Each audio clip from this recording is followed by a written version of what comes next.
रीमा की गोद भराई की रस्म थी। सभी मेहमानों को इनविटेशन भेजा जा चुका था। रीमा के पति राकेश ने अपनी दोनों बहनों नेहा और कोमल के घर इनविटेशन देने जाना था, पर उसे जरूरी काम आ गया। एक काम करो राकेश, नेहा दीदी तुम्हारी सगी बहन है, तो उनके घर तो खुद जाकर इनविटेशन कार्ड दे आओ। बाकी कोमल दीदी की कोई टेंशन नहीं है, वो तो वैसे भी तुम्हारी सौतेली बहन है, तो उनके घर तो हम फोन कर देंगे। हाँ, मैं भी यही सोच रहा हूँ। दो जगह में एक साथ नहीं जा सकता। अगर मैं कोमल के घर चला गया और मुझे नेहा के घर जाने का टाइम नहीं मिला तो फिर नेहा बुरा मान जाएगी और मैं अपनी सगी बहन को नाराज नहीं कर सकता। ला, मुझे एक ही कार्ड दे दो और बाकी कोमल को मैं फोन कर दूंगा। रीमा भी शादी के बाद अपने पति राकेश की तरह नेहा और कोमल से सगा और सौतेला रिश्ता मानती थी। नेहा सगी ननद थी और कोमल सौतेली, इसलिए घर में कोमल के साथ हमेशा सौतेला व्यवहार ही किया जाता था। गोद भराई के फंक्शन के लिए राकेश अपनी बहन नेहा को घर जाकर इनविटेशन दे आया और कोमल को उसने फोन पर ही बोल दिया। ये बात कोमल की सास को नेहा की सास से गोद भराई वाले दिन पता चल गई। क्या आपको फोन पर इनवाइट किया है? हमें तो राकेश खुद कार्ड देने आया था, वैसे आना चाहिए था, है तो दोनों बहनें ही। नेहा उसकी सगी बहन है और कोमल सौतेली, शायद इसी वजह से। मम्मी जी, रीमा भाभी आपको बुला रही है फोटोज के लिए। हाँ हाँ चलो बहू। अच्छा बहन जी, मैं जरा बच्चों के साथ, आप भी चलो ना साथ में। हाँ हाँ कोई बात नहीं बहन जी, आप लोग जाओ, मैं कोमल के साथ आती हूँ। कोमल की सास सब कुछ देख और समझ रही थी। रीमा अपनी सगी ननद को और उसके ससुराल वालों को अपने साथ खड़ा करके सारी रस्में कर रही थी, पर कोमल एक साइड में खड़ी थी। पूरे फंक्शन के टाइम रीमा और राकेश ने सिर्फ नेहा और उसके ससुराल वालों पर ही ध्यान दिया। कोमल और उसके ससुराल वालों से तो उन दोनों ने ठीक से बात तक नहीं की। फंक्शन खत्म होने के बाद रीमा ने अपनी दोनों नंदों को उपहार दिए। नेहा दीदी, ये हमारी तरफ से। रीमा भाभी, सोने का नेकलेस तो बहुत महंगा है, इसकी क्या जरूरत थी? और ये इतने सारे गिफ्ट्स। अरे कुछ इतने सारे नहीं है, अब आप मेरी प्यारी ननद हो तो भाभी का इतना फर्ज तो बनता ही है। और आप भी तो मेरे होने वाले बच्चों के लिए इतने सारे तोहफे लेकर आए हो। कोमल दीदी, ये आपका उपहार। थैंक यू भाभी। वैसे आप वो मेरे दिए उपहार जब खोलोगे तो उसमें आपको एक सरप्राइज मिलेगा।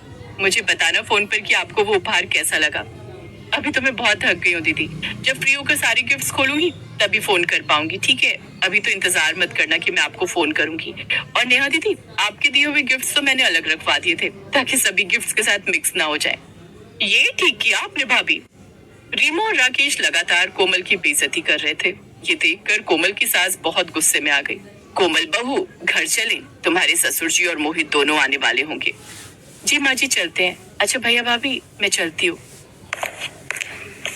हाँ ठीक है नेहा, मैंने कड़क अदरक वाली चाय बनवाई है, चल सब बैठकर एक साथ पीते हैं। मैं तुझे खुद छोड़ दूंगा गाड़ी से, मैंने जीजू को फोन कर दिया है। वाह, ठीक है भैया, गरम गरम पीते हैं और थोड़ी गपशप भी करेंगे। कोमल सबको बातें करते सुन रही थी, पर उसे किसी ने भी नहीं कहा कि वो कुछ देर और रुक जाए। कोमल अपनी सास के साथ टैक्सी में बैठ जाती है। उसकी आंखों में आंसू थे जिन्हें वो अपनी सास से छुपा रही थी। देखो बहू, आज के बाद यहाँ आने की कोई जरूरत नहीं। बहुत बेइज्जती करवा ली तुमने अपनी भी और हमारी भी। सगी और सौतेली नंदों में फर्क साफ दिखाई दे रहा था। तुम उनकी सौतेली बहन ही रहोगी, वो हमेशा अपनी सगी बहन को ही आगे रखेंगे, इसलिए अपने मायके वालों से जितना हो उतना दूर रहो। इससे न ही तुम्हें दुख होगा और न ही तुम्हें दुखी देखकर हम दुखी होंगे। कोमल चुपचाप अपनी सास की बातें सुन रही थी। उसे अपनी सास का समझाना ठीक लगा और उस दिन के बाद उसने अपने भैया भाभी और अपनी बहन नेहा से बात करना बंद कर दिया। कोमल कभी कभी उदास हो जाती थी, पर फिर अपने मन को समझा ही लेती थी। कुछ दिनों बाद अचानक एक दिन कोमल के भाई राकेश का कॉल आ जाता है। राकेश थोड़ा घबराया हुआ था। हेलो कोमल। नमस्ते भैया, क्या हुआ? आप थोड़े घबराए हुए हो। वो कोमल, तेरी भाभी रीमा का जिस अस्पताल में इलाज चल रहा था, वो इमरजेंसी में रीमा को नहीं देख रहे। रीमा की हालत बहुत नाजुक है। जीजू की जान पहचान में कोई है जो रीमा को एडमिट कर ले। नेहा को भी बोला है बताने को। भैया, मैं मोहित से और पापा जी से बात करती हूँ, आप टेंशन मत लो। कोमल अपने ससुर और पति को सारी बात बताती है। वो लोग फौरन इंतजाम करते हैं। उनकी जान पहचान में काफी लोग थे। रीमा को तुरंत एक अच्छे हॉस्पिटल में भर्ती कराया जाता है। कोमल के ससुराल वाले इस काम में सबसे आगे थे, जबकि नेहा के ससुराल से कोई आया तक नहीं था। नेहा तब पहुंची जब सारे काम हो चुके थे। रीमा ने एक प्यारी सी बेटी को जन्म दिया था। उसकी बेटी बड़े ऑपरेशन से हुई थी। जब तक नेहा मिलने पहुंची तब तक रीमा को भी होश आ चुका था। नेहा दीदी, क्या हुआ? आप अब आ रही हो, जबकि आपको तो सुबह ही बता दिया था कि मेरी तबीयत ठीक नहीं है, मेरी हालत बिगड़ रही है।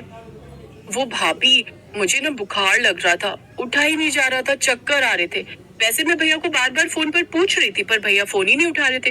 देखो भैया, मेरे मैसेज भी आए होंगे। आपके जीजू ने कई जगह पूछा पर बात ही नहीं बनी। और फिर आज उनकी बहुत इंपॉर्टेंट मीटिंग थी तो ऑफिस निकल गए। नेहा फोन तो कर सकते थे ना, पर उनका एक भी फोन नहीं आया। मैं सुबह से बहुत परेशान था, मैंने किसी का भी फोन नहीं उठाया। तुम तो जानती हो रीमा की तबीयत अचानक बहुत बिगड़ गई थी। जैसा हॉस्पिटल में इलाज चल रहा था, उन्होंने ऑपरेशन के लिए मना कर दिया। पर कोमल और इसके ससुराल वालों ने आज हमारी बहुत मदद की है। अरे बेटा, दुख सुख में अपने काम नहीं आएंगे तो और कौन आएगा। हमें इस बात की खुशी है कि रीमा बेटी ठीक है। तभी कोमल बच्ची को गोद में खिलाती हुई आ जाती है। बुआ की गोद में खेल रही है। हाँ भाभी, सचमुच आज मैं बहुत खुश हूँ। मेरी प्यारी भतीजी, कितनी प्यारी है ये। मुझे लगता है कोमल तुम इसकी सबसे लाडली बुआ बनने वाली हो। सॉरी भैया, सॉरी भाभी, आप लोग मेरे से नाराज हो ना? नहीं नहीं, नाराजगी की कोई बात नहीं है नेहा दीदी। पर आज हमें अपनी गलती पता चली है और एहसास हुआ है कि रिश्ते वही सच्चे होते हैं जो मुसीबत में काम आते हैं। कोमल दीदी ने आज ये साबित कर दिया। कोमल दीदी, आई एम सॉरी। हमने हमेशा आपके साथ बहुत गलत व्यवहार किया, पर आज मैं आपको सॉरी बोलती हूँ। मैं भी सॉरी बोलता हूँ कोमल, मुझे माफ कर देना। नहीं नहीं, आप दोनों मुझसे माफी क्यों मांग रहे हो? आज खुशी का मौका है। आज तो हम सबको एक साथ मिलकर इस खुशी का स्वागत करना है। मुझे आपकी किसी भी बात का कभी बुरा नहीं लगा। आप सब मेरे अपने हो। कोमल अपनी भतीजी को प्यार करने लगती है। कुछ देर बाद नेहा भी अपनी भतीजी को गोद में ले लेती है। उसे भी अपनी गलती का एहसास होता है। सब घुल मिल जाते हैं और छोटी बच्ची को खिलाने लगते हैं। आज अपने भाई भाभी से ढेर सारा प्यार और सम्मान मिलने की खुशी कोमल के चेहरे पर साफ दिखाई दे रही थी।